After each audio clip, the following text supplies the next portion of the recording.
Good morning. Good morning. ठीक आहे. बघा, आपण ज्ञानदीप सरळ सेवा ऑनलाईन प्लॅटफॉर्मवर आपल्या महत्त्वाचा जो विषय आहे अंकगणित बुद्धिमत्ता, त्यातल्या अंकगणितातल्या एक महत्त्वाचा टॉपिक आपण सुरू करतोय, तो म्हणजे विभाज्यतेच्या कसोट्या. टॉपिकचं नाव आहे विभाज्यतेच्या कसोट्या. आता बऱ्याच जणांना हा प्रश्न पडतो की विभाज्यतेच्या कसोट्या म्हणजे वगैरे काय. तर साधं काय, तर एखाद्या संख्येला त्या संख्येनं भाग जातोय का. कसोट्या म्हणजेच काय, तर भाग जाणे. लक्षात सोपं लक्षात काय ठेवायचं, भाग जातो का नाही हे चेक करायचं. आता इथे विभाज्यतेच्या कसोट्या आपल्याला बघायच्या. मग बऱ्याच कसोट्या आहेत. म्हणजे बघा, एखादा नंबर बघितल्या आपल्या लक्षात आलं पाहिजे की तो नंबर त्या संख्येला भाग जातो की नाही. मग हे कसं शोधायचं. मग आता काय करतात, काही सरळ सेवेला आपल्याला प्रश्न येतात, त्याच्यामध्ये 3 निशेष भाग जाणारी संख्या विचारली जाते, 5 निशेष भाग जाणारी विचारली जाते. मग एका ऑब्झर्वेशनमध्ये कसं आपल्याला सुटलं पाहिजे. किंवा कधी एखादी संख्या देतात, मध्ये स्टार वगैरे देतात कुठेतरी आणि विचारतात 6 निशेष भाग जाणारे आहे, तर स्टारची किंमत शोधा. आपल्याला याच्यामधले जे काही एक्झाम्पल आहेत ते आपल्याला बघायचे. मग याच्यासाठी अगोदर आपल्याला बेसिक गोष्टी बघता येतील. बघा, बेसिक गोष्टी जर बघितल्या तर पहिली गोष्ट, हा आपला ज्ञानदीप सरळ सेवा ऑनलाईन प्लॅटफॉर्म असणारा ॲप आहे. हे ॲप डाउनलोड करा, बॅच आपण सबस्क्राईब करा आणि मग आपल्याला याच्या पुढचे सगळे लेक्चर दिसतील. ठीक आहे. आता बघा, पहिल्यांदा आपल्याला बघायचं आहे ती 2ची कसोटी. 2च्या कसोटीच्या बाबतीत साधी डेफिनेशन म्हणजे बघा, जसं आपण संख्या टॉपिक बघितलं होतं त्यावेळी आपण सांगितलं होतं काय, समसंख्या. समसंख्येच्या वेळी काय सांगितलं होतं, ज्या संख्येच्या एकक स्थानी 0, 2, 4, 6, 8 असतं त्या संख्यांना समसंख्या म्हणतात. सेम 2ची कसोटी. समसंख्या किंवा 2ने निशेष भाग जाणारी संख्या ही 2ची कसोटी असते. समसंख्या किंवा 2 निशेष भाग जाणारे, निशेष इथं दिले बरोबर. नि म्हणजे नाही आणि शेष म्हणजे बाकी. जर 2 भागलं आणि बाकी जर काही उरत नसेल तर त्या संख्येला कसली संख्या म्हणायचं, 2ची कसोटी किंवा समसंख्या म्हणायचं. समजलं, लक्षात आलं का. बघा, 2ची कसोटी म्हणजे काय, तर समसंख्या किंवा 2 निशेष भाग जाणे. 2 भागल्यानंतर बाकी काही सुद्धा राहत नसेल तर ती संख्या 2ची कसोटी असते.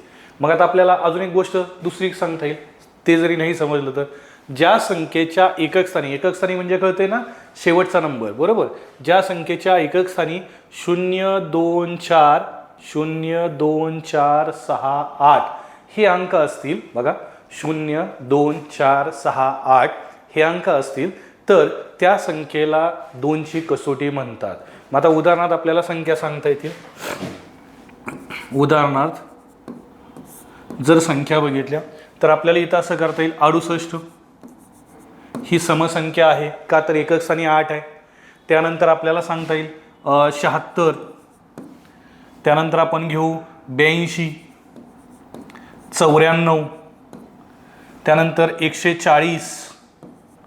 सगळ्यांच्या जर एकक स्थानी बघितलं तर 8, 6, 2, 4, 0. अजून एक आपल्याला अशी संख्या घेता येईल बघा, -56. मग आता काही जण म्हणतील सर ते -56 2ची कसोटी आहे का, आहे. आपल्याला फक्त बघायचा आहे तो म्हणजे काय बघायचा, एकक स्थानचा नंबर. एकक स्थानी काय आहे, 0, 2, 4, 6, 8 असेल तर ती 2ची कसोटी असते. इथं 6 आहे म्हणजेच ती 2ची कसोटी आहे. समजले का. बघा, समजलं असेल तर आपल्याला पुढे जाता येईल. हां, तसं कमेंटमध्ये सांगत चला. ठीक आहे. पुढचं जे आहे ते दिलंय बघा, 3ची कसोटी. दिलेल्या संख्येतील अंकाची बेरीज 3च्या पटीत येत असेल तर ती संख्या 3ची कसोटी असते. काय सांगितलंय, जी काय तुम्हाला एखादी संख्या दिली जाईल त्या संख्येला 3 भाग जातोय का नाही हे चेक करायचं. मग चेक करायचं म्हणजेच काय करायचं, त्या संख्येतील अंकाची बेरीज करायची आणि ते बेरीज जर 3च्या पटीत, 3च्या पाड्यामध्ये, 3च्या टेबलमध्ये येत असेल तर आपण समजून जायचं त्या संख्येला 3 भाग जातो किंवा ती 3ची कसोटी आहे. मग आता उदाहरणार्थ इथं दिलंय बघा, 3831 हे दिलंय तर आपल्याला इथं यांची बेरीज करता येईल. 3 + 8, 3 आणि 8 किती, 11, 11 आणि 3 14, 14 आणि 1 15. वाटलंच तर इथं आपण असं लिहू, 3 + 8 + 3 + 1 हे झालं 15. 15ला 3 भाग जातोय याचा अर्थ याला भाग जातोय. अजून आपल्याला इथं 156च्या वेळी चेक करता येईल, 1 + 5 + 6 झालं 12. 12ला भाग जातोय याचा अर्थ या संख्येला जातोय. 4 + 6 + 8 18. 18ला भाग जातोय याचा अर्थ या संख्येला सुद्धा जातोय. 5 आणि 4 9, 9 आणि 3 12, 12 आणि 6 18, 18ला भाग जातोय, याचा अर्थ याला सुद्धा भाग जातोय. समजलं का बघा काय केलंय. 3ची कसोटी काय, दिलेल्या संख्येतील अंकाची बेरीज करायची आणि बेरीज 3च्या पटीत 3 6 9 12 15 18 21 24 27 अशी जर येत असेल तर समजून जायचं त्या संख्येला 3 भाग जातोय, तर ती 3ची कसोटी आहे. ठीक आहे. नेक्स्ट इथं 4ची कसोटी बघा. ज्या संख्येच्या शेवटच्या 2 अंकांना 4ने भाग जातो, शेवटच्या 2 अंकांना 4ने भाग जातो, ती 4ची कसोटी आहे. कितीही मोठी संख्या देऊ द्या, कितीही मोठी संख्या दिली तर जर मोठी संख्या दिली असेल तर त्याला 4ने भाग जातोय का नाही चेक करायचं आहे. तर कसं करायचं, संख्या किती जरी मोठी असेल शेवटचे 2 नंबर घ्यायचे. शेवटचे 2 म्हणजेच कुठले, हे किती आहे 72. या 72ला 4ने भाग जातोय का बघायचं. जर जात असेल 4 एक्के 4, हा 4 एक्के 4, शिल्लक राहील 3 होईल 32, 4 8 32, याला भाग जातोय, याचा अर्थ या संख्येला सुद्धा 4ने भाग जातोय. लक्षात आलं. आता इथं बघा 53,752 आहे, तर आपण इथलं फक्त 52च घ्यायचं. या 52ला जर 4ने भाग गेला तर आपल्याला असं करता येईल 4 एक्के 4, 4 त्रिकोण 12, म्हणजेच लक्षात आलं का बघा 13चा भाग जातोय. 52ला जर 4ने जर भाग जात असेल तर 53,752 या संख्येला सुद्धा भाग जाणार आहे. लक्षात आलं. या संख्येला सुद्धा 4ने भाग जाणार आहे, त्यामुळे ती 4ची कसोटी असेल. समजलं का बघा काय केलंय. जी काही संख्या आहे त्या संख्येच्या कितीही मोठी संख्या देऊ त्या शेवटच्या 2 अंकांना फक्त आपल्याला भागायचं आहे. शेवटच्या किती 2 अंकांना 4ने भागायचं. जर शेवटच्या 2 अंकांना 4ने भागलं, भाग जात असेल तर त्या संख्येला सुद्धा भाग जातो. आणि जर त्या 2 अंकांना जर भाग जात नसेल तर त्या संख्येला 4ने भाग जात नाही, ती 4ची कसोटी नसते. लक्षात आलं 4ची कसोटी. मग अजून एक नियम आहे इथं दुसरा काय दिलाय बघा. ज्या संख्येच्या शेवटचे 2 अंक काय पाहिजेत 0 0, ज्या संख्येचे शेवटचे 2 अंक 0 0 असतील तर ती संख्या सुद्धा 4ची कसोटी असते. कितीही मोठी संख्या देऊ द्या, शेवटी काय बघायचं 0 0 आहेत का. ऑलरेडी आहेत बघा. इथं दिलंय 87,900, याच्यात शेवटी 2 शून्य आहेत, याचा अर्थ ही 4ची कसोटी आहे. 57,00 हे 00 आहे, याचा अर्थ ही 4ची कसोटी आहे. इथं 2 शून्य आहेत. आता काही जर म्हणतील सर इथं 3 शून्य आले की 3 येऊ द्या, आपल्याला 2 पेक्षा जास्त आहेत ना, संपला विषय. किमान 2 शून्य पाहिजेत. मग 3 असू द्या 4 असू द्या 5 असू द्या, शेवटी काही घेणं देणं नाही. 2 शून्य शेवटचे आहेत, याचा अर्थ या संख्येला 4ने भाग जातो, म्हणजेच ती काय असते तर 4ची कसोटी असते. समजलंय का बघा. हां कमेंटमध्येच तसं सांगत चला. समजलंय, रिपीट करायचं आहे वगैरे. हां ठीक आहे. पुढं आता इथं 5ची कसोटी काय आहे बघा. ज्या संख्येच्या एकक स्थानी 0 किंवा 5 येत असेल तर ती संख्या 5ची कसोटी आहे. एखादी संख्या बघितल्या लक्षात ठेवायचं काय, एकक स्थानचा नंबर म्हणजे शेवटच्या नंबरच्या ठिकाणी काय पाहिजे, एक तर 0 असेल किंवा 5 असेल. 0 असेल किंवा 5 असेल तर ती संख्या 5ची कसोटी असते. मग आता इथं चेक करायचं, याच्या एकक स्थानी किती आहे 5 आहे, म्हणजेच ही 5ची कसोटी आहे. भले नंबर मोठा असू द्या, किती आहे 7,955, ही 5ची कसोटी आहे का तर आहे का, एकक स्थानी 5 आहे. इथं 8,905 आहे, एकक स्थानी 5 आहे, म्हणजेच ही सुद्धा 5ची कसोटी आहे. 7,900 आहे, एकक स्थानी 0 आहे, आपल्याला फक्त एकक स्थानचा नंबर बघायचा आहे. मग 0 आणि 5 असेल तर 5ची कसोटी असते. याचा अर्थ इथं 0 इथं 5 आहे, याचा अर्थ या सर्व संख्या 5च्या कसोटी आहेत. काय आहेत 5च्या कसोटी. समजलंय का बघा. समजलं असेल तर तसं सांगत चला. पुढं हां आता काय आहे 6ची कसोटी काय दिली आहे, समसंख्या असणारी व संख्येतील अंकाची बेरीज 3च्या पटीत असेल तर ती संख्या 6ची कसोटी. आता बघा 6ची कसोटी अशी काही स्पेशल नाही. 6ची आपल्याला जर फोड करायला सांगितली तुम्हाला तर 6ची फोड काय कराल, 2 त्रिक 6 बरोबर, 2 आणि 3. 6ची फोड काय तर 2 आणि 3. मग 6ची कसोटी बघताना 2ची आणि 3ची कसोटी लागू होते का चेक करायचं. मग 2ची कसोटी आपल्याला काय माहित आहे, 2ची कसोटी ती समसंख्या पाहिजे किंवा 2 निशेष भाग जाणारी पाहिजे. मग इथं पहिल्यांदा तेच दिलंय, 6च्या कसोटीला काय चेक करायचं, सुरुवातीला समसंख्या आहे का. समसंख्या म्हणजेच काय, एकक स्थानी 0, 2, 4, 6, 8 यापैकी एखादा अंक असेल तर ती समसंख्या आहे. ओके. त्याच्यानंतर संख्येतील, आता नंतर काय बघा, आता 2ची कसोटी संपली, दुसरी 3ची काय आहे, तर 3च्या बाबतीत आपल्याला सांगता येईल 3ची कसोटी दिलेल्या संख्येतील अंकाची बेरीज 3च्या पटीत पाहिजे. म्हणजे बघा हीच तुम्हाला दिले, समसंख्या असणारी व संख्येतील अंकाची बेरीज 3च्या पटीत येत असेल तर ती संख्या 6ची कसोटी असते. ती संख्या 6ची कसोटी असते. मग आता उदाहरणार्थ समजा हे 318 कसोटी आहे का चेक करायचं आहे 6ची, तर पहिला रूल काय, समसंख्या आहे का बघायचं. समसंख्येसाठी काय, एकक स्थानी नंबर 0, 2, 4, 6, 8 आहे का, आहे 8. मग जर 8 असेल तर आपण काय करतो, पुढं 3ची कसोटी चेक करायची, दिलेल्या संख्येतील अंकाची बेरीज 3च्या पटीत येते का बघायचं. मग इथं करता येईल 3 आणि 1 4, 4 आणि 8 जर बघितलं तर 12, 3 आणि 1 4, 4 आणि 8 12, 12 3च्या पटीत आहे, याचा अर्थ ही 6ची कसोटी आहे. लक्षात आलं. काय करायचं, एकक स्थानचा नंबर बघायचा, एकक स्थानी किती आहे, 8 आहे, समसंख्या आहे, आणि मग यातील अंकांची बेरीज, यातील अंकाची बेरीज 12च्या पटीत येते, याचाच अर्थ समजून जायचं की ही आपली 6ची कसोटी आहे. आता कुठलंही, फॉर एक्झाम्पल आता हा मोठा नंबर आहे 14,406, आपण पहिल्यांदा लगेच चेक काय करायचं, 6ची कसोटी म्हटल्यानंतर समसंख्या आहे का, आहे. मग दिलेल्या संख्येतील अंकांची बेरीज 1 + 4 5, 5 आणि 4 9, 9 आणि 0 9, आणि 9 आणि 6 15, 15 येतंय, हे 3च्या पाड्यात आहे, याचा अर्थ ही 6ची कसोटी आहे. लक्षात आलं, याचा अर्थ ही 6ची कसोटी आहे. समजलंय का बघा, काही डाऊट असेल तरी विचारत चला. ठीक आहे. ठीक आहे. पुढचा क्वेश्चन बघा, इथं दिलंय 7ची कसोटी, दिलेल्या संख्येतील शेवटच्या अंकाची दुप्पट करून राहिलेल्या संख्येतून वजा केल्यास येणारे उत्तर 7च्या पटीत असेल तर ती संख्या 7ची कसोटी असते. आता फॉर एक्झाम्पल 245 इथं तुम्हाला नंबर दिलाय, हा 7ची कसोटी आहे का चेक करायचं.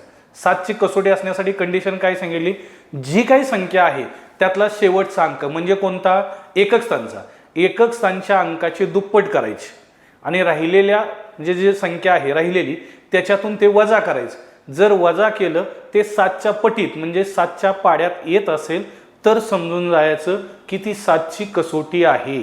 आता फॉर एक्झाम्पल जर बघा इथं आपल्याला सांगता येईल हे 245 आहे, बरोबर, 245, यातला एकक स्थानचा नंबर काय आहे, 5 आहे. मग याची दुप्पट करायची. बघा इथं काय करायचं, 5ची दुप्पट किती हो, 10.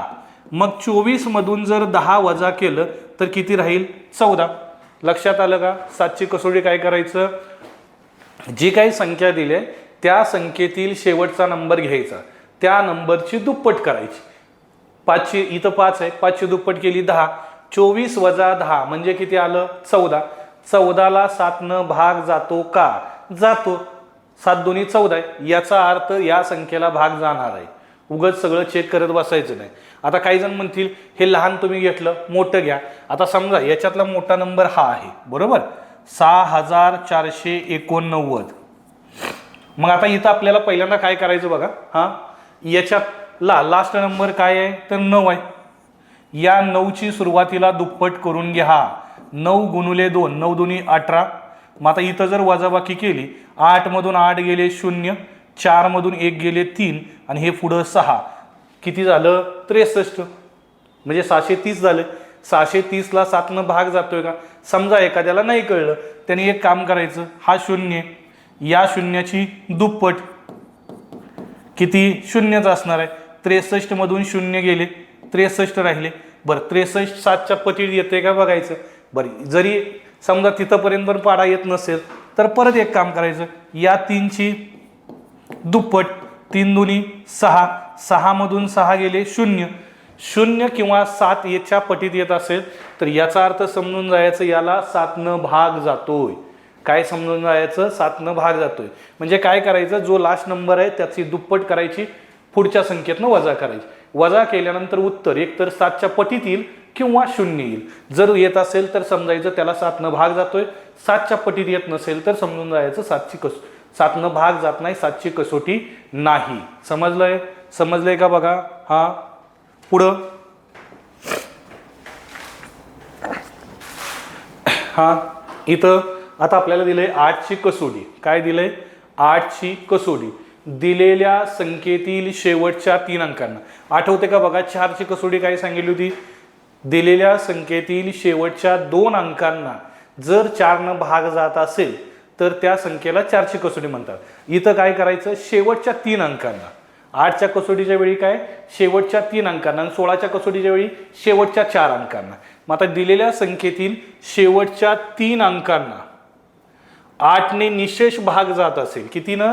8नं निशेष भाग जात असेल तर ती संख्या 8ची कसोटी असते. ती संख्या 8ची कसोटी. मग आता इथं आपल्याला सांगता येईल बघा. 99,192 आहे.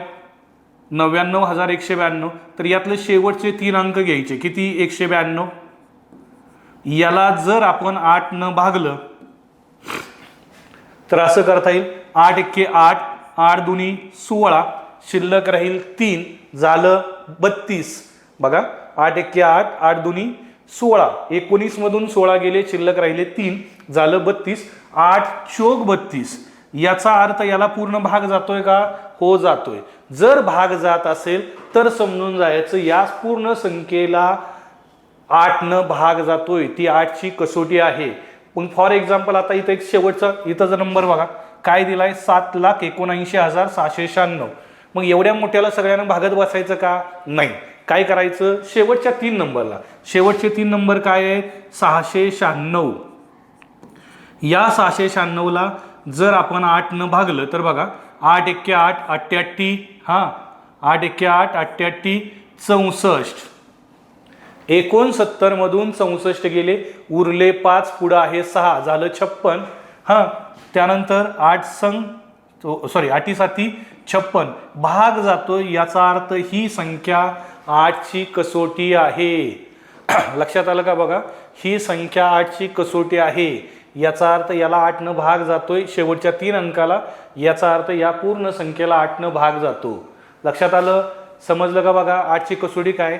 दिलेल्या संख्येतील शेवटच्या 3 अंकांना 8 भाग जात असेल तर ती 8ची कसोटी आहे. बर 4च्या वेळी अजून एक रूल वापरला होता, आठवत असेल बघा. 4च्या कसोटीच्या वेळी काय सांगितलं होतं? दिलेल्या संख्येतील शेवटचे 2 अंक 2 शून्य असतील तर ती 4ची कसोटी असते. इथं 3 करायचं.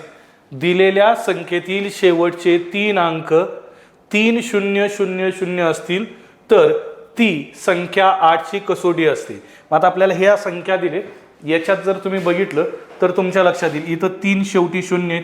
याचा अर्थ याला 8 भाग जातोय. इथं 3 आहेत, इथं 3 आहेत, 3 आहेत. 3 पेक्षा जास्त चालतील 4, 5, 6, पण किमान 3 शून्य जर असतील तर त्या संख्येला शेवटी जर 3 शून्य असतील तर त्या संख्येला 8ने भाग जातो. लक्षात आलं? ठीक आहे. पुढची कसोटी बघा 9ची कसोटी. आता 9ची कसोटी काय दिले? दिलेल्या संख्येतील अंकाची बेरीज 9च्या पटीत येत असेल तर ती संख्या 9ची कसोटी असते. म्हणजे 3ची कसोटी बघितलेली आठवत असेल बघा. 3ची कसोटी काय सांगितली होती? दिलेल्या संख्येतील अंकाची बेरीज करायची आणि ती बेरीज जर 3च्या पटीत म्हणजे 3च्या पाड्यात येत असेल तर आपण समजायचं ती 3ची कसोटी आहे. सेम तसंच 9ला करायचं. दिलेल्या संख्येतील अंकाची बेरीज करायची, ती बेरीज जर 9च्या पटीत येत असेल तर ती 9ची कसोटी आहे. 9च्या पटीत येत नसेल तर ती 9ची कसोटी नाही. समजलं? मग आता बघा इथं आपल्याला दिलंय 4, 5, 6, 2, 1 म्हणजे काय? 45,721. ही 9ची कसोटी आहे का चेक करायची. लगेच आपण इथं यांची बेरीज करायची. 4 + 5 + 6 + 2 म्हणजे आपल्याला असं करता येईल 4 + 5 + 6 + 2 + 1 याची जर बेरीज केली बघा 4 आणि 5 9, 9 आणि 6 15, 15 आणि 2 17, 17 आणि 1 18. 18ला 9 भाग जातो का? जातो. याचाच अर्थ या संख्येला सुद्धा जातो. मग सेम आपल्याला इथं करता येईल बघा. यांची बेरीज 4 + 7 + 0 + 0 + 7 + 9 किती होईल हो बेरीज? 4 आणि 7 11, 11 आणि 7 18, 18 आणि 9 27.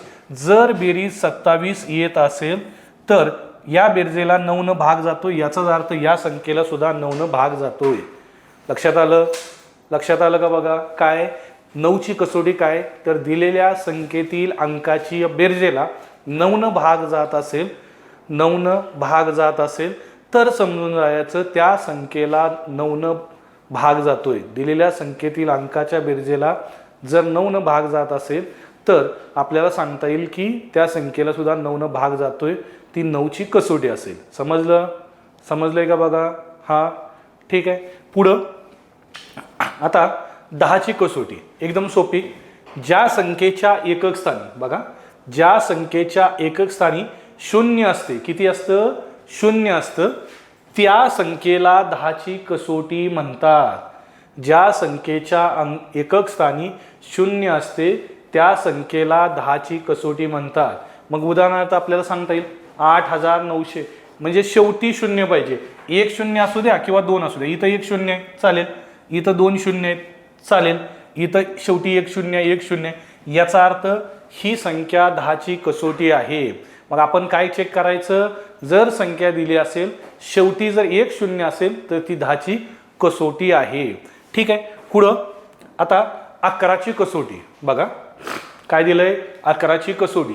दिलेल्या संख्येतील विषम स्थानाच्या अंकाची बेरीज आणि समस्थानाच्या अंकाची बेरीज यातला फरक जर 0 येत असेल, 0 पाहिजे किंवा 11च्या पटीत येत असेल तर ती संख्या 11ची कसोटी असते. म्हणजे जी काही संख्या दिली त्यातल्या समस्थानाच्या अंकाची बेरीज करायची आणि विषम स्थानाच्या अंकाची बेरीज.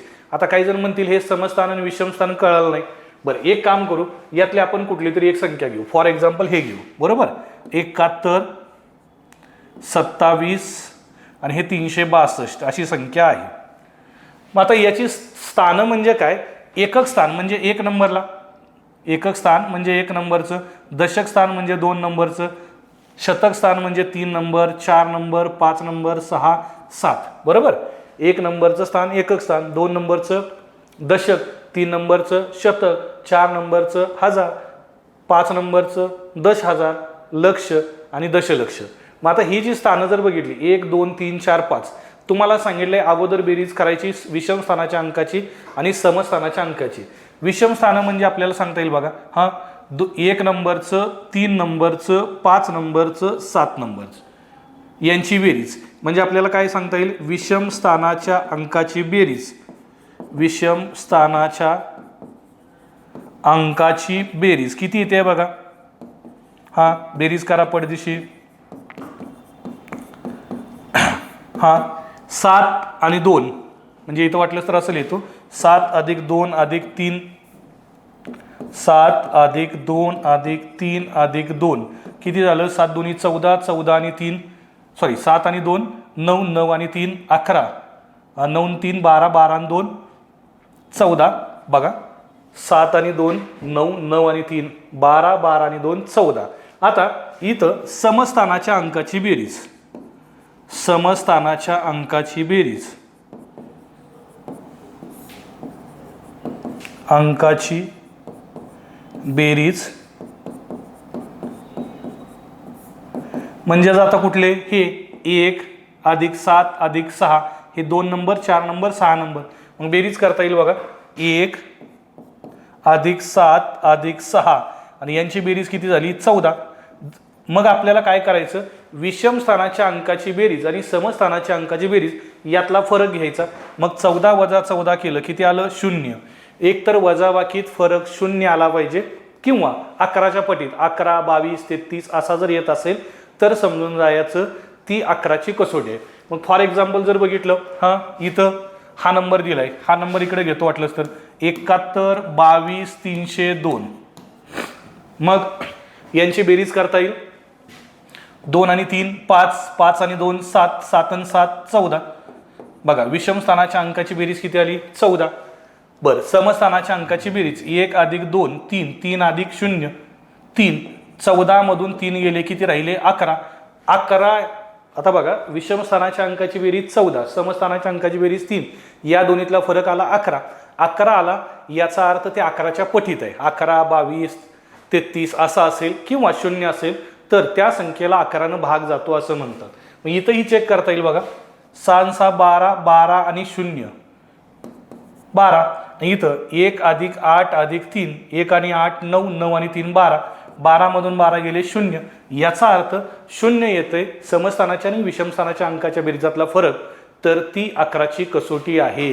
समजले का बघा एकदा. हां, कमेंटमध्ये तसं सांगा, समजलंय नाही समजलंय. हां, कसोट्या समजलेत का बघा. समजलं असेल तर आपल्याला याच्यावरची एक्झाम्पल सोडवायला पुढं सुरुवात करता येईल. ठीक आहे. हां, समजलंय. ओके, ठीक आहे. आता जर समजलं असेल तर आपल्याला पुढं जाता येईल. बघा 3ने पहिलं एक्झाम्पल काय दिलं इक्वेशन अगोदर बघा. 3ने निशेष भाग जाणारी पुढीलपैकी संख्या कोणती. या 4 संख्या दिलेत, यातली 3 भाग जाणारी शोधायची. मग 3ची कसोटी काय आहे तर तुम्हाला माहित आहे, अंकांची बेरीज 3च्या पटीत पाहिजे. अंकाची बेरीज 3च्या पटीत. लगेच इथं करता येईल बघा. इथं बेरीज करायची. 3 + 7 10, 10 आणि 2 12, 12 आणि 4 हां 12 आणि 4 16, 16 आणि 1 17. बेरीज 17 आली. 17ला 3 भाग जातो का नाही जात. याचा अर्थ ती संख्या 3 भाग जाणारी नाही. लगेच इथं 5 आणि 7 12, 12 आणि 1 13, 13 आणि 9 22, 22 आणि 2 24, 24 आणि 2 26, 26 आलं. 26ला कधी 3 भाग जातो का नाही जात. याचा अर्थ ती संख्या सुद्धा 3 भाग जाणारी किंवा 3ची कसोटी नाही. लगेच पुढे आपल्याला चेक करायचं. 7 आणि 8 हां 7 आणि 8 15, 15 आणि 4 19, 19 आणि 3 22, 22ला सुद्धा कधी 3 भाग जात नाही. याचाच अर्थ आपण समजून जायचं ह्या संख्येला सुद्धा 3 भाग जाणार नाही. मग इथं शेवटचा 6 आणि 4 10, 10 आणि 2 12, 12 आणि 3 15, 15 आणि 6 21, 15 आणि 6 21.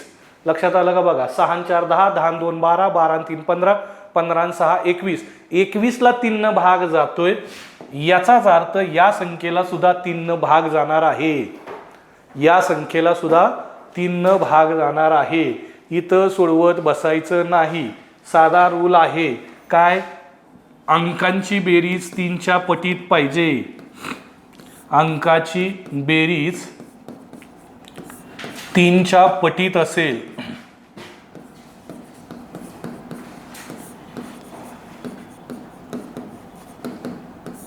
ठीक आहे, समजलं. मग आता बघा पुढचा क्वेश्चन दिलाय. पुढचा क्वेश्चन काय दिलाय. हां 4ने निशेष भाग जाणारी पुढीलपैकी संख्या कोणती. बरं 4ची कसोटी आपल्याला माहित आहे. 4ची कसोटी काय, दिलेल्या संख्येतील शेवटच्या 2 अंकांना 4 भाग जातोय का बघायचं. शेवटच्या 2 अंकांना. मग शेवटचे 2 अंक बघता येईल. इथं 26 आहे, इथं 36 आहे, इथं 32 आहे, इथं 38 आहे. लक्षात आलं. 36 26 36 32 38.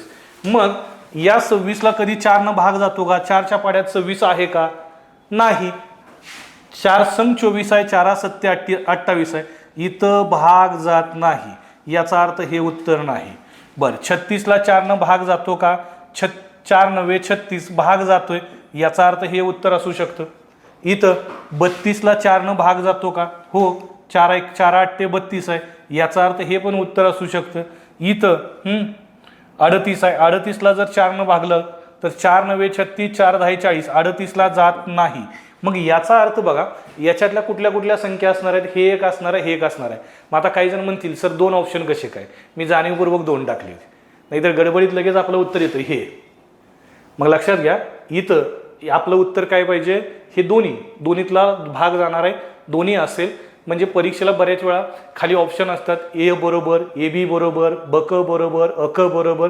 तर अशा वेळी आपल्याला या प्रश्नाकडे लक्ष द्यावं लागेल. समजलंय का बघा. हां समजलं असेल तर आपल्याला पुढे जाता येईल. नेक्स्ट इथं 5ने निशेष भाग जाणारी पुढीलपैकी संख्या कोणती. 5 भाग जाणारी संख्या. बर 5ची कसोटी आठवत असेल बघा. 5ची कसोटी काय सांगितली होती. एकक स्थानी काय पाहिजे 0 किंवा 5. 5ची कसोटी काय एकक स्थानी 0 किंवा 5 पाहिजे. मग आता आपल्याला इथं माहित आहे 5च्या कसोटीचा रूलच आहे एकक स्थानी आम्हाला एकतर 0 असावं, नसेल तर 5 किंवा 0 किंवा 5 असेल मग आता बघा इथं एकक स्थानी किती आहे 4 आहे, ते नसणार आहे. एकक स्थानी 6 आहे, हे नाही, हे नाही. इथं एकक स्थानी 4 आहे, हे नाही. इथं एकक स्थानी 5 आहे, म्हणजे हेच उत्तर. लक्षात आलं. याचं उत्तर काय असेल, ऑप्शन नंबर 4 हे शेवटचं जे आहे हे उत्तर असेल. का तर शेवटी एकक स्थानी किती आहे 5 आहे. समजलंय का बघा. हां, रिपीट वगैरे करायचं असेल तरी सांगा. ओके, ठीक आहे. पुढं आता आपल्याला पुढं घेता येईल. हां, 6ने भाग जाणारी पुढीलपैकी कोणती संख्या. बरं, 6च्या बाबतीत तुम्हाला सांगितलं होतं 6ची फोड कशी करायची सांगितली होती. 6ची कसोटी बघा 2 आणि 3चा गुणाकार आहे. 2 म्हणजेच 2ची कसोटी काय समसंख्या आहे का पहिल्यांदा चेक करायचं. बघा इथं 2 आहे सम आहे, इथं 4 आहे सम आहे, 8 आहे सम आहे, 4 आहे सम आहे. म्हणजे या चारीच्या चारी संख्या सम आहेत. मग जर चारी संख्या सम असतील तर नेक्स्ट रूल, पुढचा रूल काय सांगितला होता, दिलेल्या संख्येतील 3ची कसोटी. आता 3ची कसोटी काय, दिलेल्या संख्येतील अंकाची बेरीज 3च्या पटीत पाहिजे, 3च्या पटीत. मग आता बघा लगेच आपण इथं बेरीज करायची. 3 अधिक 4 7, 7 आणि 7 14, 14 आणि 2 16, बेरीज आली 16. 16 काय 3च्या पटीत नाही, कॅन्सल. लगेच 5 आणि 6 11, 11 आणि 3 14, 14 आणि 4 18, 18 3च्या पटीत आहे. याचा अर्थ हे उत्तर आहे. बरं, पुढेही चेक करू.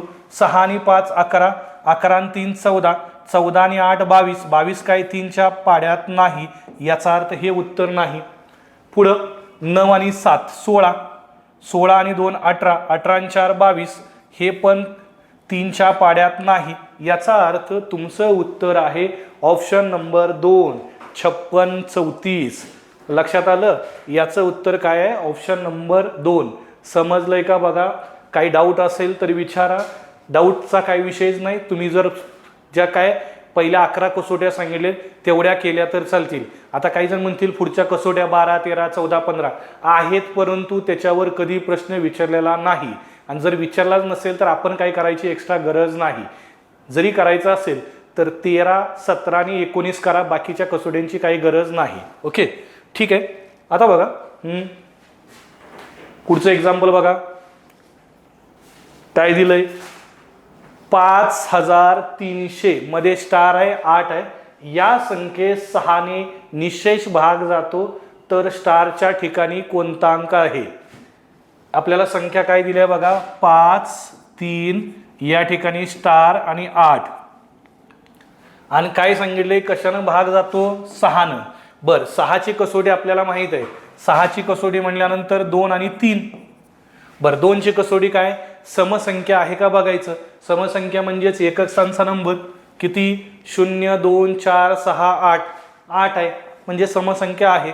मग काय दिलेल्या संख्येतील अंकाची बेरीज किती पाहिजे 3च्या पटीत. मग आता भाग जाणारच आहे तर मग 3च्या पटीत बेरीज येणारी बघायची. इथं हां 5 आणि 3 बघा 5 आणि 3 8, 8 आणि 8 16 आहे. 16 मध्ये किती मिळवल्यावर बघा 16 मध्ये किती मिळवल्यावर 3च्या पटीत येईल. लक्षात आलं का बघा. हे झालं 5 अधिक 3 अधिक 8, हे झालं 16. 16 मध्ये 2 मिळवल्यावर 18 येईल. समजा 16 मध्ये 4 मिळवलं किती येईल 20 येईल. 16 मध्ये 3 मिळवलं किती येईल 19 येईल. 16 मध्ये 6 मिळवलं 22 येईल. मग कुठल्या संख्येला 3 भाग जातोय तर 18ला जातोय. याचा अर्थ इथं मिळवायचं किती आहे तर 2. म्हणजे या स्टारच्या ठिकाणी काय पाहिजे होतं 2 पाहिजे होतं. बरोबर. 5 अधिक 3 8, 8 आणि 2 10, 10 आणि 8 18. म्हणजे इथं जर 2 असतं तरच ती 3ची कसोटी झाली असते. आपल्याला 6नं भाग जाणारी संख्या सांगितलं होतं. समजलंय का बघा. समजलंय. कमेंट करत चला म्हणजे आपल्याला समजतंय. तुम्हाला समजलंय रिपीट करायचं आहे. ओके समजलंय. ओके पुढं. येस सर काय अडचण नाही. ओके समजलंय सर. परत एकदा रिपीट. ओके कुठलं बघा हेच ना. हां इथं तुम्हाला काय सांगितलंय या संख्येला 6नं भाग जाणार आहे. या संख्येला 6नं भाग जाणार आहे म्हणजे 6ची कसोटी काय आहे आपल्याला माहित आहे. 6ची कसोटी 2 आणि 3 बेत्रिक 6. मग पहिल्यांदा आपण चेक काय करायचं समसंख्या आहे का. आहे ऑलरेडी 8 आहे म्हणजे सम आहे. मग लगेच काय चेक करायचं, 3ची कसोटी. 3ची कसोटी काय, दिलेल्या संख्येतील अंकाची बेरीज 3च्या पटीत पाहिजे. मग आता बघा यांची जर बेरीज केली 5 आणि 3 किती झालं, 8. 8 आणि 8 16 झालं. मग 16 मध्ये किती मिळवल्यावर 3च्या पाड्यातला नंबर येईल, 3च्या पटीतला. तर समजा 16 मध्ये 3 मिळवलं 19 आहे, 3च्या पाड्यात नाही. 16 मध्ये 4 मिळवलं, 16 आणि 4 20, 3च्या पाड्यात नाही. 16 मध्ये 2 मिळवलं 18, 3च्या पाड्यात आहे बरोबर. 16 मध्ये 6 मिळवलं 22, 3च्या पाड्यात नाही. मग 16 मध्ये किती मिळवावं लागेल तर 2. 16 आणि 2 18. याचाच अर्थ या स्टारच्या ठिकाणी कोणता अंक असेल तर तो 2 असेल. लक्षात आलं, या स्टारच्या ठिकाणी कोणता अंक असेल तर तो 2 असेल. समजलं का? हां ठीक आहे. मग आता बघा पुढचा क्वेश्चन सेम तसंच दिलंय. 9 2 4 स्टार या संख्येस 6 ने निशेष भाग जातो तर स्टारच्या ठिकाणी कोणता अंक आहे. हा जो स्टार आहे या स्टारच्या ठिकाणी कोणता अंक विचारले. बरं कशानं भाग जातो सांगितलंय, 6नं. मग 6नं भाग जाण्यासाठी 6चा रूल तुम्हाला माहित आहे बरोबर. काय, 2 आणि 3. 2 आणि 3ची कसोटी. मग 2ची कसोटी काय आहे, पहिल्यांदा समसंख्या पाहिजे. म्हणजे या स्टारच्या ठिकाणी कोणता अंक पाहिजे, सम पाहिजे. मग जर इथं सम असेल तर इथं 3 कधीच येणार नाही, का तर 3 विषम आहे. 9 कधीच येणार नाही, 9 पण विषम आहे. म्हणजे एक तर 2 येणार आहे किंवा 6 येणार आहे. लक्षात आलं, एक तर 2 येईल किंवा 6 येईल. म्हणजे आपण 50-50 वर आलो. लक्षात आलं, 50-50 वर आलो. मग आता 2 मधलं एक निवडायचं आहे. मग आता निवडायचं कसं बघा, आपल्याला नंबर दिलाय हे 9 अधिक 2 अधिक 4. आता 3च्या कसोटीचा रूल वापरायचा. काय, 3च्या कसोटीचा रूल. मग समजा बेरीज केली 9 आणि 2, 9 आणि 2 11, 11 आणि 4 15. बघा बेरीज किती आली, 15. आता 15 मध्ये किती मिळवल्यावर 3च्या पटीतील. जर मी 15 मध्ये 2 मिळवलं तर किती येतंय, 17. 17 काही 3च्या पाड्यात आहे का, नाही. याचा अर्थ हे नाही. मग 15 मध्ये जर 6 मिळवलं तर 15 आणि 6 21 आहे. 21 हे 3च्या पाड्यात आहे. याचा अर्थ इथं किती पाहिजे, स्टारची किंमत किती असणार आहे, 6 असणार आहे. लक्षात आलं की इथं किती असेल, स्टारची किंमत 6 असेल. सगळ्यांना क्लिअर झालं का बघा. पहिल्यांदा आपल्याला बघायचं होतं काय, स्टारच्या ठिकाणी काय आहे, 6ची कसोटी आहे. म्हणजेच 2 समसंख्या पाहिजे. 3 9 येणारच नाही, 2 किंवा 6 येऊ शकतं. लगेच चेक करायचं, अंकाची बेरीज 3ची कसोटी, अंकाची बेरीज 9 अधिक 2 अधिक 6 झालं 15. 15 मध्ये किती मिळवल्यावर 3च्या पटीत येते. 15 मध्ये जर 2 मिळवलं तर 17 येते. ते काय 3च्या पाड्यात नाही. आणि 15 मध्ये जर 6 मिळवलं तर 21. 21 काय 3च्या पाड्यामध्ये नाही.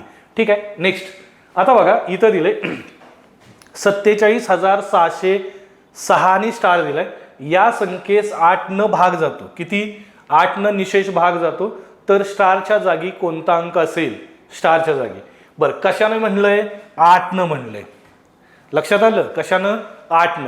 आणि 8ची कसोटी तुम्हाला सांगितले, शेवटच्या 3 अंकांना, किती, शेवटच्या 3 अंकांना 8 न भाग जात असेल तर त्या संख्येला भाग जातो. मग आता शेवटचं 3 अंक कुठले कुठले आहेत बघा इथं. हा, स्टार 6 6. म्हणजे आपल्याला असं करता येईल 6 6 या ठिकाणी स्टार आहे. मग आता एवढ्या तिघांनाच भाग जातोय का चेक करायचं 8 न. समजा 8 न जर भागलं तर काय होईल हो, इथं सुरुवातीला 8 1 8, 8 8 64. 66 मधून 64 गेले, किती राहील, 66 मधून 64 गेले 2. त्याच्या पुढं किती जोडल्यावर भाग जाऊ शकतो बघा. जर 2च्या पुढं 2 जोडलं 22, 22ला काय 8 न भाग जात नाही. 2च्या पुढं 4 जोडलं 24, 8 त्रिक 24. समजा 2च्या पुढं 6 जोडलं 26, 26ला भाग जाईल का, नाही. 2च्या पुढं 8 जोडलं 28, 28ला पण 8 न भाग जात नाही. याचा अर्थ इथं किती पाहिजे, 4 पाहिजे. म्हणजे लक्षात आलं का बघा, 6 6 4 असेल. जर समजा तुम्ही 8 न भागलं, 8 1 8, 8 8 64, शिल्लक राहील 2, होईल 24, 8 त्रिक 24, भाग जातोय. याचाच अर्थ या ठिकाणी स्टारच्या ठिकाणी काय असलं पाहिजे, 4 असलं पाहिजे. समजलंय का बघा, क्लिअर झालंय का. हा, रिपीट वगैरे करायचं आहे का, ओके समजलंय, ठीक आहे. आपल्याला पुढे जाता येईल. बघा पुढचा क्वेश्चन सेम तसाच आहे. काय सांगितलं, समजलंय, ओके. 7300 स्टार 9 या संख्येस 9ने निशेष भाग जातो. कितीनं? 9नं. आता 9ची कसोटी आपल्याला माहित आहे. 9ची कसोटी काय? दिलेल्या संख्येतील अंकाच्या बेरजेला 9नं भाग गेला पाहिजे. कितीनं? 9नं. बघा, अंकाची बेरीज 9च्या पटीत पाहिजे. बरोबर, अंकाची बेरीज 9च्या पटीत, 9च्या पटीत पाहिजे. मग आता इथं आपल्याला सांगता येईल 7 3. बघा काय दिलंय, 7 3 स्टार आणि 9. हे आपल्याला विचारलंय स्टारच्या ठिकाणी काय. 7 आणि 3 10, 10 आणि 9 19. लक्षात आलं? 7 अधिक 3 अधिक 9 याची जर बेरीज केली तर 19. 19 मध्ये किती मिळवल्यावर बघा 9च्या पटीत येईल. आता काही जण म्हणतील 19 मध्ये 7 मिळवलं, 19 आणि 7 26 होईल. 26 काही 9च्या पाड्यात आहे का? नाही. 19 अधिक 8 केलं, 19 आणि 8 27. 27 मात्र 9च्या पाड्यात आहे. 19 अधिक 9 केलं 28 आहे. 28 काही 9च्या पाड्यात नाही. 19 अधिक 6 केलं 25 आहे. 25 पण काही 9च्या पाड्यात नाही. याचा अर्थ आपल्याला इथं किती घ्यावा लागणार आहे? 19 अधिक 8 म्हणजेच ते असेल 27. आणि मग 27ला 9नं भाग जातोय. याचा अर्थ या ठिकाणी स्टारच्या ठिकाणी काय पाहिजे? तर स्टारच्या ठिकाणी 8 पाहिजे. स्टारच्या ठिकाणी 8 पाहिजे. ठीक आहे. मग आता बघा शेवटचं, आता याच्यातलं 87,003 स्टार 5 दिले.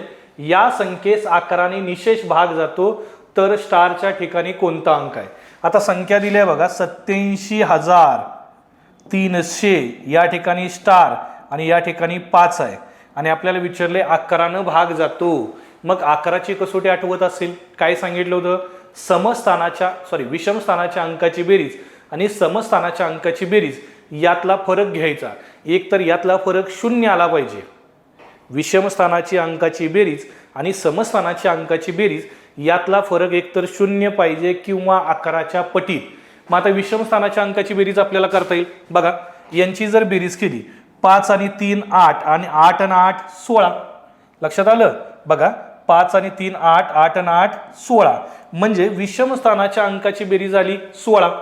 बर, आता इथं यांची बेरीज केली पाहिजे. बघा 7 आणि स्टार, आपण एक काम करू, हे 7 आहे असं याच्यातून वजा करू. जर वजा केलं तर 16 मधून 7 गेले, किती राहील? 16 मधून 7 गेले 9. याचा अर्थ या स्टारच्या ठिकाणी किती पाहिजे? 9. 7 अधिक 9 16. 16 मधून 16 गेले 0. लक्षात आलं? या स्टारच्या ठिकाणी किती पाहिजे? 9 पाहिजे. का तर बेरीज, याची बेरीज आणि याची बेरीज, एक यातला फरक घेतला तर एक तर तो 0 पाहिजे किंवा 11च्या पटीत पाहिजे. एक तर 0 पाहिजे किंवा 11च्या पटीत पाहिजे. समजलंय का? बघा, समजलंय? ओके, ठीक आहे. पुढे आपल्याला जाता येईल. नेक्स्ट एकदम सोपा क्वेश्चन. पुढचा क्वेश्चन काय दिलाय बघा, सरळ सेवेचा एकदम सोपा क्वेश्चन. माथेरानला गेलेल्या 25 लोकांचा एकूण खर्च 7,575 रुपये आहे. तर प्रत्येक व्यक्तीला किती रुपये खर्च येईल? आणि मग एवढं सोपं एक्झाम्पल असलं का आपण लय खुश होतो, एकदम हवेत. का तर एवढं सोपं आम्हाला विचारतात आणि तिथंच आपण चुकतो. कुठं चुकतो हे बघायचं आधी. बघा, प्रत्येक व्यक्तीचा खर्च विचारलाय. प्रत्येक व्यक्तीचा खर्च. ठीक आहे. मग कुठं चुकतो बघा, आपल्याला माहित आहे एकूण खर्च किती झालाय 7,575 आणि भागिले आपण 25 करतो. मग भागताना काय करतो बघा, भागायचा रूल असा आहे. मग आपण बघतो सुरुवातीला 25 एके 25, आणि गडबडीत असं असतं बघा, 25 एके 25, 25 त्रिक 75, 25 त्रिक 75, उत्तर आलं 33. असं सांगतो. किती? असं सांगतो 25 एके 25, 25 त्रिक 75, 25 त्रिक 75, उत्तर सांगतो 33. आणि इथंच चुकतो. हे असं नसतं. इथं भागताना आपण कसं करायचं आहे बघा, 25 एके 25, 25 त्रिक 75, ठीक आहे. आता पुढच्या 7ला भाग जात नाही, त्यावेळी इथं 0 असेल. लक्षात आलं? 25 एके 25, 25 त्रिक 75, या 7ला भाग जात नाही, 0. त्यावेळी आता झालं 7, पुढं आहे 5, झालं 75. आणि मग 25 त्रिक 75 आणि मग उत्तर येतं आपलं 303 रुपये. एका एकाच्या वाट्याला किती रुपये येतील? 303. लक्षात आलं का बघा, गडबडीमध्ये आपण तिथं 33 करतो, बरोबर. उत्तर 303 आहे. ठीक आहे, उत्तर कमेंटमध्ये तुम्ही सांगितले 303 आहे, एकदम बरोबर आहे. पण फक्त लक्षात ठेवा, अशा एक्झाम्पलला आपण हे सोपं दिसतं म्हणून खूप गडबड करतो. गडबडीत जसं तुम्हाला सांगितलं 25 त्रिक 75, 25 त्रिक 75, उत्तर काढतो 33. असं करू नका. कारण का हे बोनस मार्क आहेत, हे हक्काचे मार्क आपल्याला घालवून चालणार नाहीत. ठीक आहे. नेक्स्ट सेम असाच क्वेश्चन आपल्याला पुढे घेता येईल. बघा इथं काय दिलंय, 2 डझन टेबलांची किंमत 96 म्हणजे 9,696 रुपये आहे. तर प्रत्येक टेबलाची किंमत किती. आता इथं तुम्हाला प्रत्येक टेबलाची किंमत विचारली. प्रत्येक टेबलाची किंमत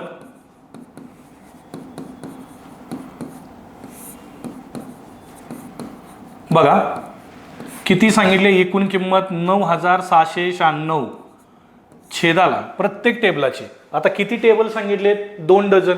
आपल्याला माहित आहे 1 डझन म्हणजे किती असतं, 12. मग 2 डझनचं किती असेल, 12 दोन्ही 24. म्हणजे 2 डझनचे किती नग झाले, 24. 24 न भागायचं आहे. मग आता इथं असं करता येईल. हा उत्तर किती येईल बघा, सांगा उत्तर. 24 एक्के 24, 24 चोक 96. परत या 9ला भाग जात नाही, 0 आणि 24 चोक 96. म्हणजेच उत्तर असेल एका टेबलाची किंमत 404 रुपये. एका टेबलाची किंमत 404 रुपये. ओके, क्लिअर झालंय. हां मग आता ठीक आहे, पुढे जाता येईल. पुढचा क्वेश्चन. हां 1.5 डझन दूरदर्शन संचाची टीव्हीची किंमत. 1.5 डझन दूरदर्शन संचाची किंमत आपल्याला सांगितले 9,090 रुपये आहे. तर एका संचाची किंमत किती. ठीक आहे, पडदिशी आता तुम्ही करा ऑप्शन बघा, कमेंटमध्ये उत्तर सांगा किती उत्तर येतंय. हां दूरदर्शन संचाची किंमत तुम्ही अगोदर सांगा, मी हळूहळू लिहितो तोपर्यंत. दूरदर्शन संचाची किंमत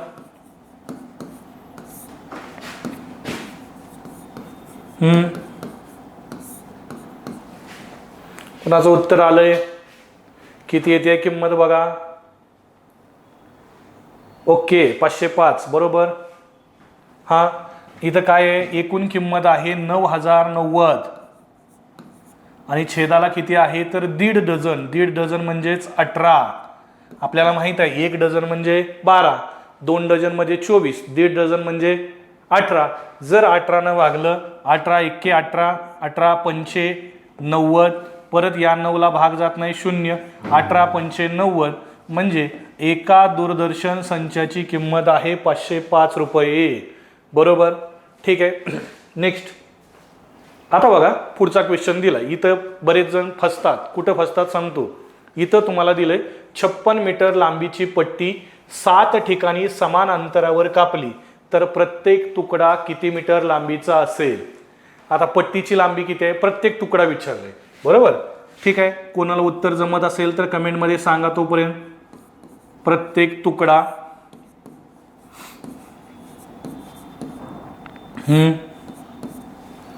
प्रत्येक तुकडा बघा किती लांबीचा असेल. 56 मीटर लांबीची पट्टी आहे, 7 ठिकाणी आपण कापणार आहे. मग एक तुकडा किती मीटर लांबीचा.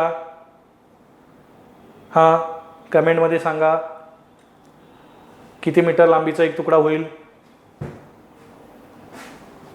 बर ठीक आहे. आता बघा काय आहे, एकूण पट्टीची लांबी किती आहे तर 56 मीटर. ठीक आहे. मग आपल्याला काय सांगितलंय, किती ठिकाणी कापाय सांगितलंय, 7 ठिकाणी. समजा हा पेन आहे. बरोबर. हा मी एक ठिकाणी जर कापला तर याचे भाग झाले 2 तुकडे. एक ठिकाणी कापला तर 2 तुकडे झाले. 2 ठिकाणी कापले तुकडे 3 झाले. 3 ठिकाणी कापले तुकडे 4 झाले. मग असे 7 ठिकाणी कापायला सांगितलेत. मग जर 7 ठिकाणी जर आपण कट केला असेल तर तुकडे किती होतील, 8 होतील. मग याला 8 न भागायचं आहे आणि मग 8 एक्के 8, 8 7 56 म्हणजे एक तुकडा 7 मीटरचा असेल. लक्षात आलं. एक तुकडा 7 मीटरचा. काय होतं इथं चुकण्याचे चान्सेस सांगतो. कुठं चुकतं, 7 ठिकाणी कापलं का आपण लगेच 56 भागिले 7 करतो. 7 एक्के 7, 7 8 56 आणि 8 मीटरचा एक तुकडा घेतो. असं नाही. एक तुकडा हा 7 मीटरचा पाहिजे.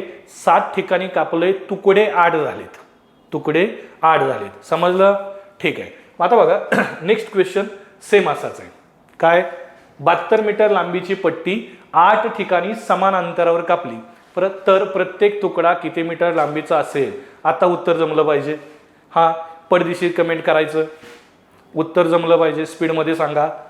बघा, प्रत्येक तुकडा किती मीटर लांबीचा असेल?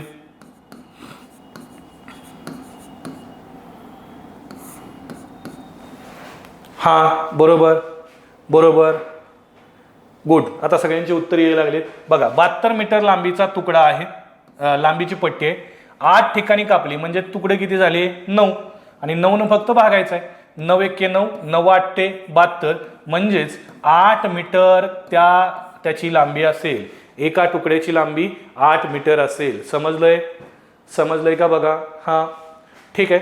नेक्स्ट, आता पुढचं, 7.5 किलोग्रॅम लोणच्याच्या 150 ग्रॅमची एक याप्रमाणे किती पिशव्या तयार होतील? आता एकूण पिशव्या विचारले. बघा, किती सांगितले लोणचं आहे? 7.5 किलो. बऱ्याच जणांचा प्रॉब्लेम काय आहे सांगतो, अपूर्णांकात लिहिलेलं कळत नाही. बरोबर? म्हणजे बऱ्याच वेळा असं दिलेलं असतं बघा, अर्धा किलो, अर्धा किलो. हेच आपण असंही लिहू शकतो, 1/2 kg, म्हणजेच किती असतं हो? 500 ग्रॅम. बरोबर? त्यानंतर जर युनिट बघितले, समजा दुसरं असतं पाव किलो,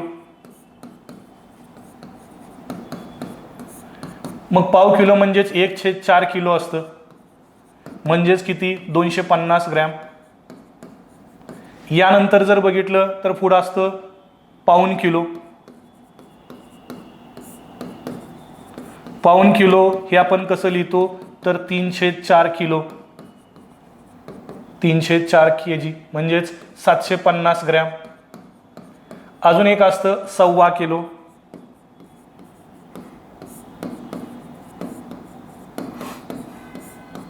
म्हणजेच 1.1 बघा 1/4 kg, म्हणजेच आपल्याला सांगता येईल 1 किलो कंप्लीट आणि वर पाव किलो, म्हणजेच 250 ग्रॅम, 1250 ग्रॅम. मग आत्ताच्या क्वेश्चनमध्ये आपल्याला किती सांगितलंय? 7.5 किलो. याचा अर्थ लक्षात घ्या, 7 किलो कंप्लीट आहे का? नाही, त्याला पाव किलो कमी, म्हणजे आपल्याला म्हणता येईल 6 किलो कंप्लीट आहे आणि वर किती आहे? पाऊण किलो. म्हणजे हेच आपल्याला असं लिहिता येईल बघा, 7.5 किलो,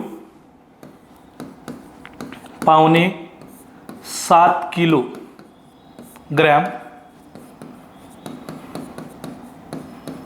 म्हणजेच आपल्याला शॉर्टमध्ये असं लिहिता येईल 6 किलो कंप्लीट आहे आणि वर आहे 3/4, म्हणजे पाऊण किलो. बरं, याचं ग्रॅममध्ये जर केलं तर 6 किलोचं 6000 आणि वरच्या 3/4चं 750 ग्रॅम. लक्षात आलं का? बघा, 6750 ग्रॅम एवढं आपल्याकडं लोणचं आहे. बरं, याची एक पिशवी किती ग्रॅमची करायची आहे? 150 ग्रॅमची. मग आपल्याला इथं विचारले एकूण किती पिशव्या तयार होतील? एकूण पिशव्या बरोबर. बघा, एकूण लोणचं आहे 6750 ग्रॅम आणि एक पिशवी आहे 150 ग्रॅमची, म्हणजे 150 फक्त भागायचं. या शून्याला हा शून्य कॅन्सल आणि आता फक्त 15 भागायचं. हां, 15 भागा, 15 एके 15, 15 चोक 60, 67 मधून 60 गेले, उरले 7, पुढं आहे 5, झालं 75, 15 5 75, म्हणजे किती पिशव्या तयार होतील? 45. लक्षात आलं? किती पिशव्या? 45. समजून फक्त घ्या, अर्धा किलो म्हणजेच 1/2, अर्धा किलो म्हणजे किती? 500 ग्रॅम, पाव किलो म्हणजे 250 ग्रॅम, पाऊण किलो 750, 1/4 किलो 1250. मग आता पाऊण किलो पण किती पाऊण किलो सांगितलंय? 7.5 किलो. याचा अर्थ 6 किलो कंप्लीट आहेत आणि वर 750 ग्रॅम, 6750 ग्रॅम लोणचं आहे, त्यातली 150 ग्रॅमची एक याप्रमाणे पिशव्या तयार करायच्या आहेत.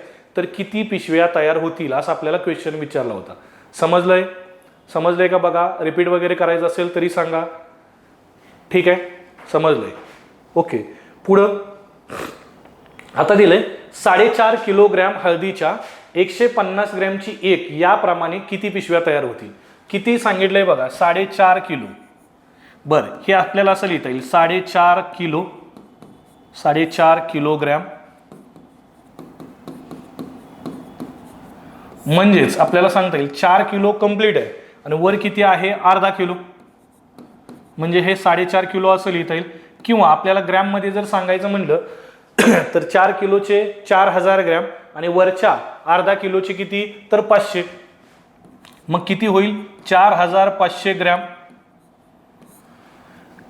मग एकूण पिशव्या किती तयार होतील बघा. एकूण पिशव्या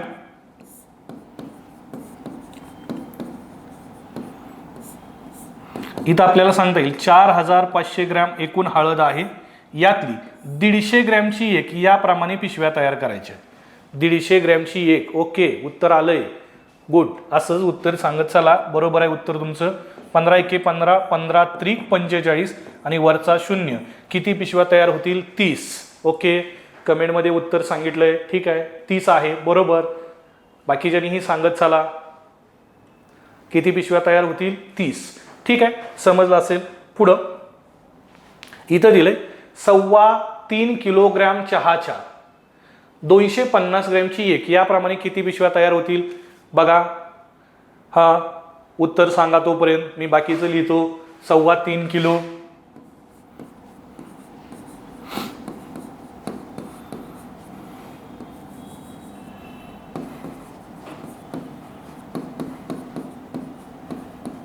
3.25 किलोग्रॅम म्हणजे आपल्याला सांगता येईल 3 किलो कंप्लीट आहे आणि वर पाव किलो, म्हणजे 3 किलोचं 3000 ग्रॅम आणि वरच्या पाव किलोचं 250. 3250 ग्रॅम. बर उत्तर हा कमेंटमध्ये सांगत चला. बघा आता एक पिशवी कितीची बनवायची आहे 250 ग्रॅमची. इथं आपल्याला असं करता येईल एकूण पिशव्या बरोबर 3250 भागिले 250 ग्रॅमची एक यानुसार. हा बरोबर उत्तर सांगितले कमेंटमध्ये 13. गुड. आता बघा 25 एके 25, 25 एके 25, 32 मधून 25 गेले शिल्लक राहील 7 होईल 75. म्हणजेच 25 त्रिक 75 बरोबर किती पिशव्या तयार होतील 13 पिशव्या तयार होतील. समजलंय का बघा. रिपीट वगैरे करायचं असेल तरी सांगा. ठीक आहे समजलंय. ओके मग आता पुढं इथं आता हा क्वेश्चन खूप मजेशीर आहे. काय क्वेश्चन आहे बघा. एका सायकलच्या दुकानात दुचाकी सायकली जेवढ्या आहेत तेवढ्याच 3 चाकी सायकली आहेत. त्या सर्व सायकलींची एकूण चाके किती आहेत. एकूण चाके बघा 130 आहेत. तर आपल्याला विचारले दुचाकी सायकली किती आहेत. क्वेश्चन लक्षात आला का बघा. एका सायकलच्या दुकानात दुचाकी म्हणजे त्या सायकलला 2 चाक आहेत. दुचाकी सायकली असणाऱ्या जेवढ्या आहेत तेवढ्याच 3 चाकी सायकली आहेत. म्हणजे त्या सायकलला 3 चाक आहेत. 3 चाकाच्या सायकली जेवढ्या आहेत तेवढ्याच 2 चाकाच्या सायकली आहेत. बरं त्या दोन्हीची एकूण चाकं किती आहेत 130. एकूण चाकं 130. मग आता आपल्याला इथं असं करायचं बघा. सुरुवातीला दुचाकी सायकलीची चाकं किती असणार आहेत 2. लक्षात आलं का बघा. दुचाकी सायकलीची चाकं 2 आणि 3 चाकी सायकलीची चाकं 3. 2 आणि 3 किती झालं 5. लक्षात आलं का बघा. 2 चाकी सायकली जेवढ्या आहेत समजा आपण असं समजले एक सायकल 2 चाकी एक सायकल 3 चाकी. 2 चाकी सायकलीची चाकं 2 आणि 3 चाकीची 3 अशा किती झाली 5 चाकं. पण आपल्याला इथं काय सांगितलं एकूण चाकं किती आहेत 130. म्हणजे इथं आपण असं सांगू शकतो बघा दुचाकी सायकली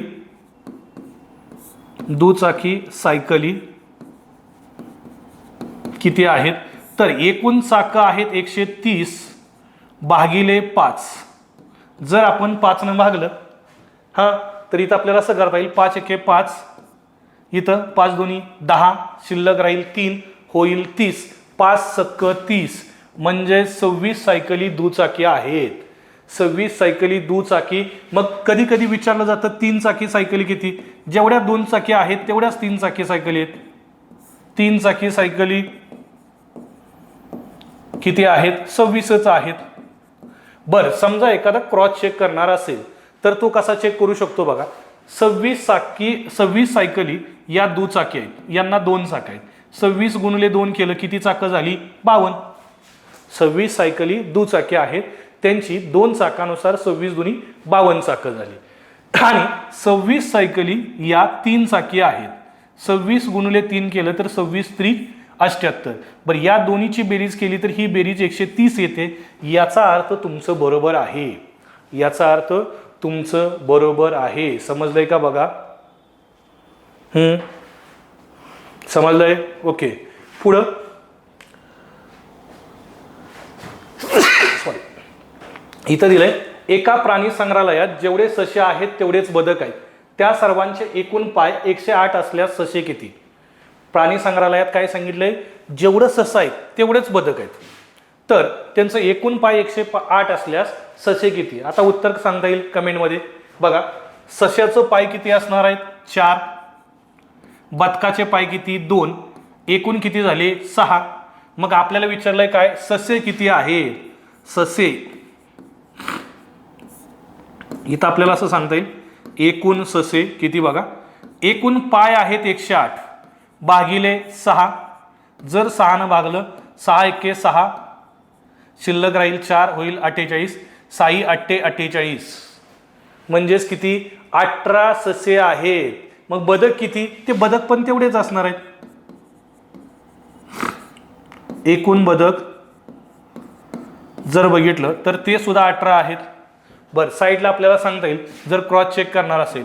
बघा, 18 सश्याचं 18 गुणिले 4 केलं, 18 चोक 72 पाय झालं.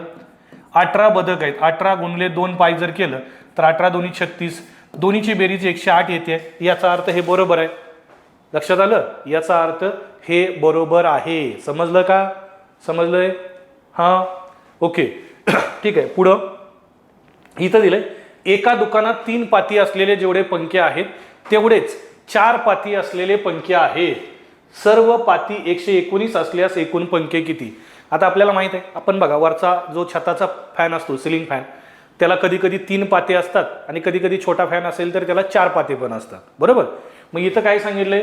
3 पाते असलेले जेवढे पंखे आहेत तेवढेच 4 पाते असलेले पंखे आहेत. 3 आणि 4 झालं 7. मग आपल्याला विचारले एकूण पंखे किती? आता आपण इथं सांगू शकतो 3 पाती असलेले पंखे, 3 पाती असलेले पंखे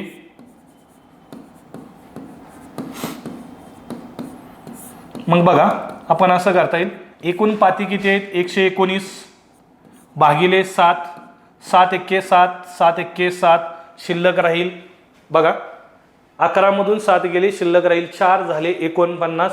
आणि मग 7 7 49, 17 आहेत. आणि आपण गडबडीमध्ये या प्रश्नाचं उत्तर 17 लिहितो का? तर ऑप्शनला पहिलाच असतं 17. ऑप्शन सेट करणाऱ्यांना असाच केलेला असतो, तुमचं काढलेलं उत्तर पहिल्यांदा दिसावं जेणेकरून तुम्ही लगेच टिक करावे. बरोबर? क्लिक करायला बरं पडतंय. परंतु इथं लक्षात ठेवायचं, इथं 3 पाती असलेले 17 पंखे, मग तुम्हाला 4 पाती असलेले पण सांगता येतील. 4 पाती असलेले पंखे हे पण 17च आहेत. पण क्वेश्चन विचारलाय एकूण पंखे. क्वेश्चन काय विचारलाय? एकूण पंखे किती आहेत? एकूण पंखे बरोबर बघा 17 3 पाती असलेले, 17 4 पाती असलेले, झाले 34. ऑप्शन जो असेल तो आपण घ्यायचा. इथं एकूण पंखे विचारलेत, एकूण पंख किती आहेत? तर ते 34 आहे. समजलंय? समजलंय का? बघा, रिपीट वगैरे करायचं असेल तरी सांगा. हां, कमेंटमध्ये पडदिशी सांगत चला. ओके, ठीक आहे. नेक्स्ट क्वेश्चन सेम आहे. अलीकडे जेवढ्या मेंढ्या आहेत त्याच्या दुप्पट कोंबड्या आहेत. त्या सर्वांचे एकूण पाय 96 आहेत, तर कोंबड्या किती?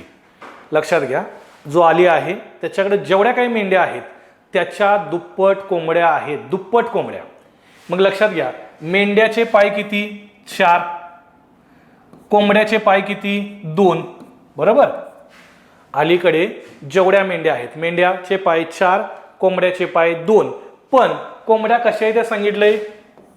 दुप्पट. मग या ठिकाणी आणि गुणिले 2 करायचं, म्हणजे किती झालं बघा? 4 अधिक 4 म्हणजे पायांची संख्या झाली 8. पायांची संख्या 8. मग आपल्याला इथं सांगता येईल मेंढ्या किती आहेत बघा. एकूण मेंढ्या बरोबर 96 भागिले 8 म्हणजेच 8 एके 8, 8 दोन्ही 16. किती मेंढ्या आहेत? 12. मेंढ्या किती? 12. पण आपल्याला विचारलंय कोंबड्या किती. मग इथं सांगता येईल एकूण कोंबड्या, आणि कोंबड्या काय आहेत तर मेंढ्याच्या दुप्पट आहेत. कोंबड्या किती आहेत? मेंढ्याच्या दुप्पट. 12 गुणुले 2, 12 दोन्ही 24 कोंबड्या आहेत. लक्षात आलं? मेंढ्या किती? 12, कोंबड्या किती? 24. मग आता या ठिकाणी काय करायचं, समजा क्रॉस चेक करणार आहे तर मेंढ्या 12 आहेत. 12 मेंढ्याचं 4 पायानुसार 12 चोक 48 पाय झालं. 24 कोंबड्याचं 2 पायानुसार 48 पाय झालं. 48 अधिक 48 किती पाय झाले? 96. आणि तेच आपलं उत्तर आहे. बरोबर. म्हणजे कोंबड्या किती आहेत? 24 आहेत.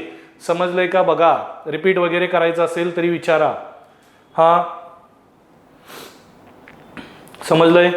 ओके. काही डाऊट असेल तरी विचारा. हा, सेम या टाईपचा एक क्वेश्चन आहे. हा क्वेश्चन घेऊ, आपला हा शेवटचा क्वेश्चन, आणि आपण आपलं लेक्चर इथं स्टॉप करू. एक शेवटचा क्वेश्चन आहे, सेम क्वेश्चन आहे बघा. काय आहे? प्रणवकडे जेवढे चौकोनी पुट्टे आहेत त्याच्या दुप्पट त्रिकोणी पुट्टे आहेत. जेवढे चौकोनी पुट्टे आहेत त्याच्या दुप्पट त्रिकोणी पुट्टे आहेत. त्या सर्वांचे एकूण कोण किती आहेत? 180.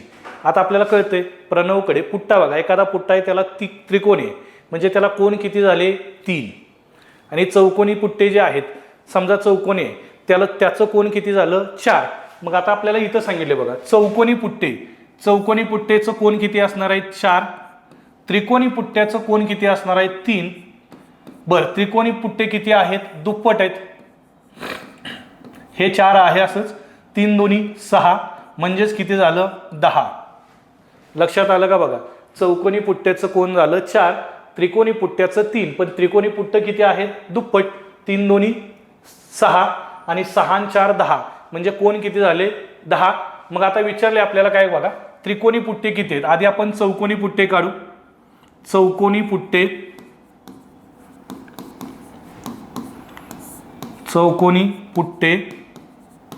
बरोबर बघा, एकूण कोण किती आहेत? 180 भागिले 10. या शून्याला हा शून्य कॅन्सल, म्हणजे चौकोनी पुट्टे किती? 18 आले. आणि त्रिकोणी पुट्टे काय सांगितले? याच्या दुप्पट आहेत, म्हणजे किती असतील हो? हा, त्रिकोणी पुट्टे किती असतील? त्रिकोणी पुट्टे 18 ची दुप्पट. 18 दोन्ही 36 असतील. लक्षात आलं? 18 दोन्ही 36 असतील. समजलंय का? बघा, चौकोनी पुट्टे किती? 18, त्रिकोणी पुट्टे 36. समजलंय का? समजलं असेल तर आपण इथं थांबायचं आहे. हा, समजलंय का? बघा, बरं, समजा क्रॉस चेक करणार असाल तर कसं क्रॉस चेक करायचं? चौकोनी पुट्टे किती आहेत? 18. याचं कोण 4, यानुसार 18 चोक 72 झालं. त्रिकोणी पुट्टे किती आहेत? 36. याचं 3 कोणानुसार किती होईल? 36 गुणिले 3 108. आणि याची बेरीज किती होती? 180. याचा अर्थ आपल्याला 180च कोण दिलतं, म्हणजे बरोबर आहे. समजलंय? ओके. इथं आपण थांबूया. राहिलेला भाग आपण नेक्स्ट लेक्चरला कव्हर करू. थँक्यू.